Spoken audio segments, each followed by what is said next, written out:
pinakamalawak na newsroom sa buong Pilipinas. Ito ang Radyo Pilipinas News Update.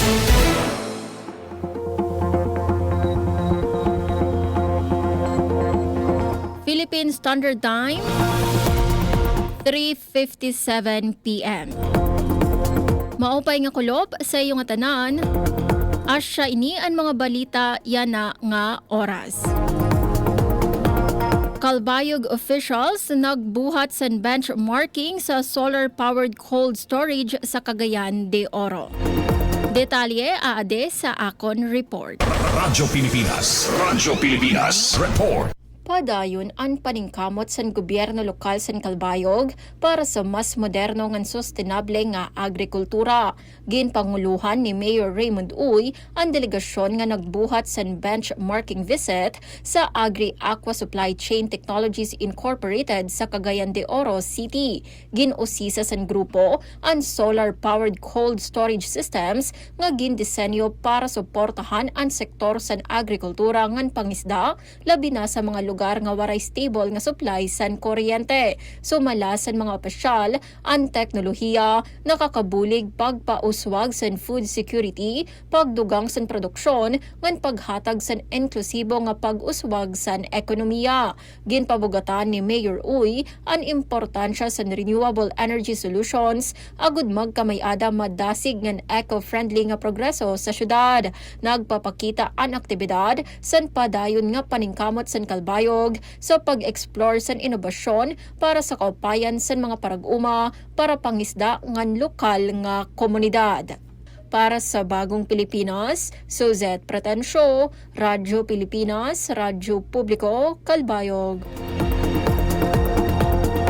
Para sa aton katapusan nga balita, Gandara nagplano san pagtukod san Quezao Processing Center para sa mas maupay nga produkto san mga parag-uma san dairy. Detalye ade sa akon report. Radyo Pilipinas Report. Gintutukan sa gobyerno lokal sa bungto sa Gandara ang pagpauswag sa dairy industry pinaagi sa plano nga pagtindog sa Quezao Processing Center. Nagmeeting kasan kulop si Mayor Warren Aguilar, kaupod si OIC Municipal Agriculturist Joper Conarco ngan ang Gandara Quezao Farmers Association nga ginpapangunahan ni President Recto Codera.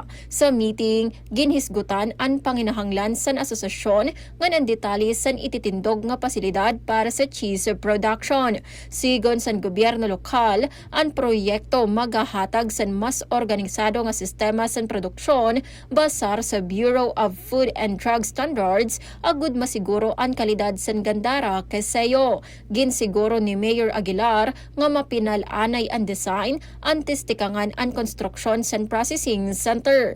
Nagsuporta liwat sa inisyatiba si JJ Rosuelo Derota, tikang sa Estados Unidos nga naghatag technical nga bulig sa design san pasilidad.